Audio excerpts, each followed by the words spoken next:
Welcome back. Hopefully this is catching my voice and not getting too much background noise or whatever. Got a lot of things tested. One of the things I was trying to figure out is a good way to do the ship's effective range and have it not be too aliased or messed up. I'm going to pop the screen to maximize it here. Couple different planet sprites. This sprite here for this planet was done in Blender and has some issues with how it does the outer edge of the atmosphere, but I'm currently working on that. The sun sprite up there was also a planet sprite, but to get that glow on it I had to do some post processing because Blender currently won't let you, or at least I've not found a way to export alpha pixels that are not just 1 or 0. So I needed alpha that was a 0 to 255 range. Got that sorted out. Yeah, some volumetrics in there. You see that green cloud if I zoom right out. That's basically a particle emitter that's freeze framed. It explodes once and then just pauses, and that's only 200 particles. I found a better way to do that, so I could very easily stretch that out to be like a couple thousand particles and spread it deeper through the area, but it's currently a bit of a greeny yellow, kind of toxic to match the planet we're near, relatively near. That's an Earth-like planet, and that was just a random planet. Now, the Earth-like planet was done in the same Blender file that I generated that planet in, and it's all procedural.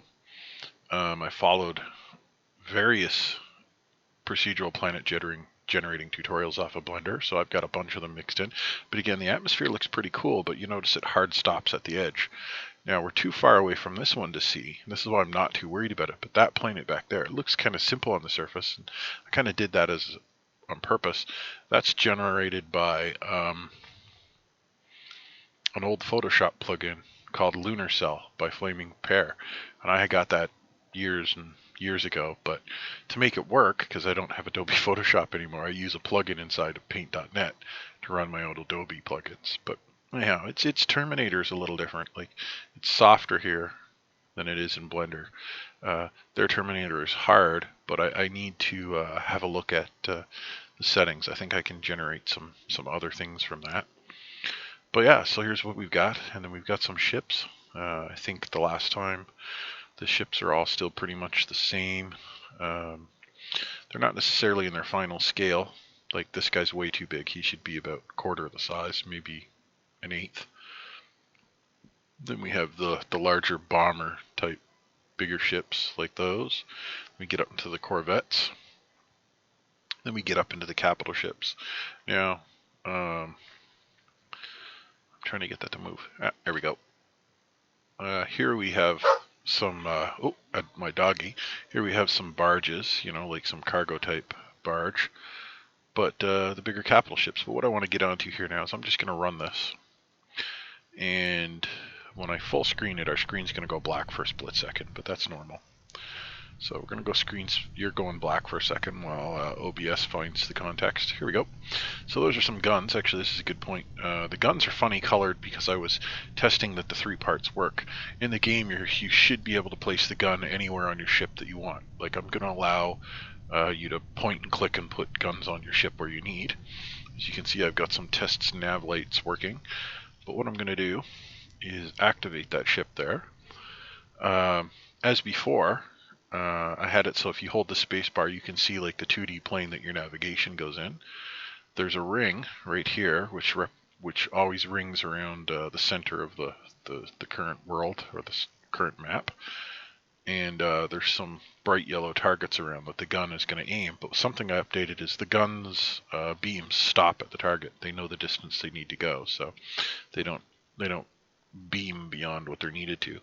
But if you give the ship a movement command, it'll move to the spot, and the guns will try and target the closest targetable things.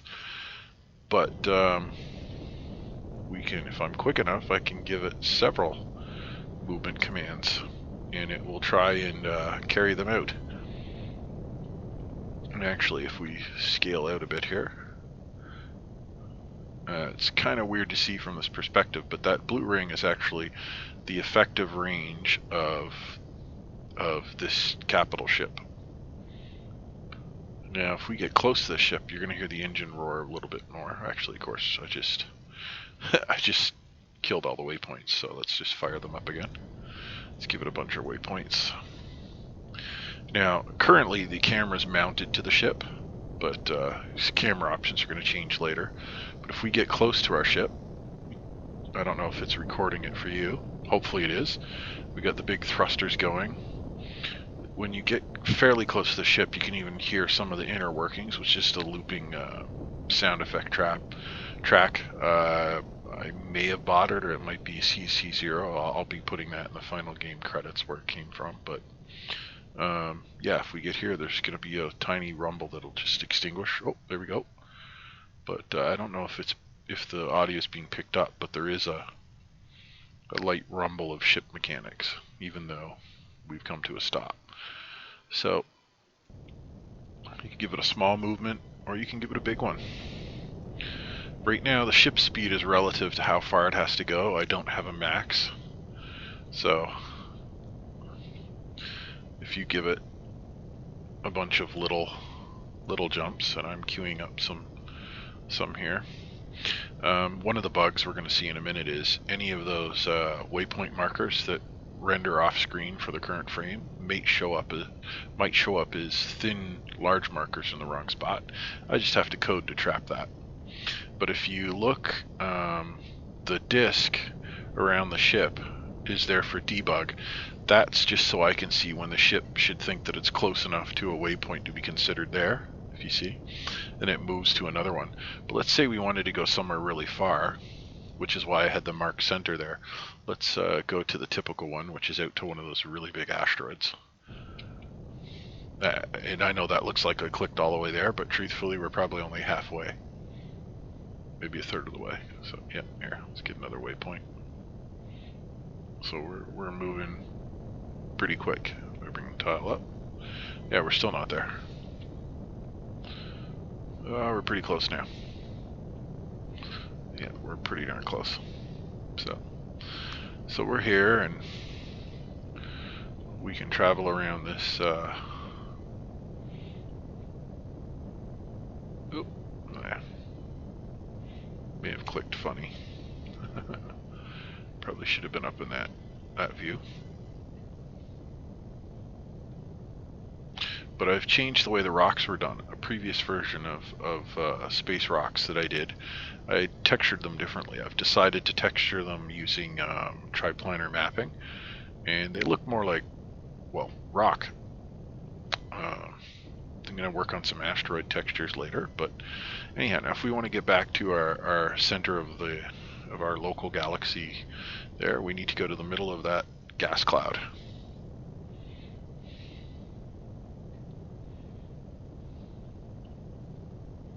There we go. That might not look it because I didn't have the grid down, but we were moving pretty quick.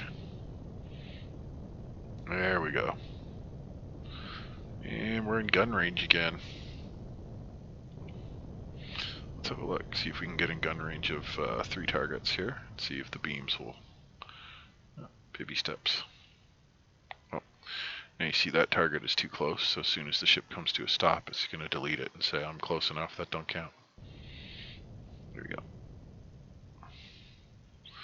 Final positioning. Oh, maybe I can't get it quite close enough to get 3 beams. Yep, wasn't final positioned. Aft beams. No, I don't think I'm going to get a 3-beam lock there. Anyhow, that's where we're at. Ship sounds, camera motion. I do have a debug cam, but I'm not going to get into that right now. But yeah, oh, and you can hop ships. So if you just wanted to see like say like a freighter move, we can do that just for fun.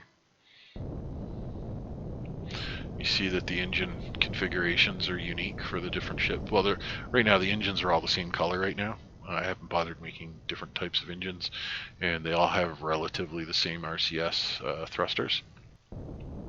But they all work, and I can give him, or this one here, if I zoom out here, I can give him a bunch of waypoints. and we can tab to another little ship.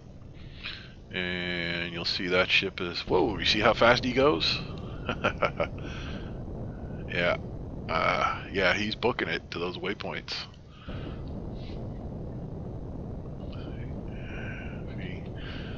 He's gonna align to his next waypoint, and boom.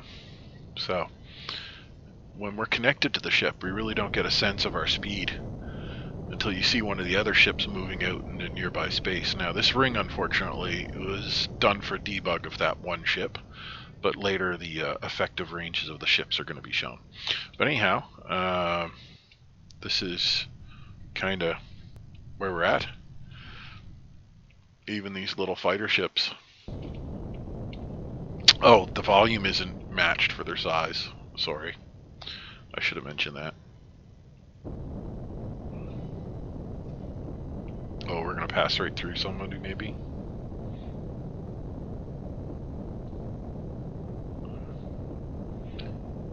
Yeah, it's going to pass right through because I don't have collision detection on yet. Or avoidance. Anyhow, that's where it's at. Not really giving a name to this project just yet. Have some ideas, but have an old name for a project name that's probably as old as I've been on the web. Maybe before. I might use that finally. Yeah, you're going to be able to click on some ships. It's going to feel very RTS-like.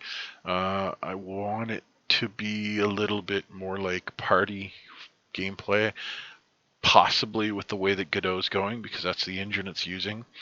If version 4 matures a bit, I might even network this. I have no plans for it to be networked right now. Single player is the current plans, and yeah, it's gonna be a little bit of your typical space fare, mining, ratting, escorting, single missions, that kind of stuff, and possibly an offshoot of this project where it will be as a kit. So you'll be able to build your own universe and load in your own models and go from there. And that'll be a separate product line if I decide to make it something that's purchasable. So for the various genres or world making that you might want to do, I'm trying to say something without saying it, but basically if you want to make a Star Wars world or a Star Trek world or a Farscape or insert world, you might be able to recreate some of it, but that's up to you. I'll just make the kit. It works Godot, so it's very simple to get models in and out of, and I think the project, when it's done, if I think it's clean enough and simple enough, I might release it as a kit separately for those that have that interest. Anyhow, I've spent way too long, and if you've listened this long, you definitely like space stuff or this kind of stuff. So thanks for watching if you're still listening, and I'll catch you in the next video. Bye.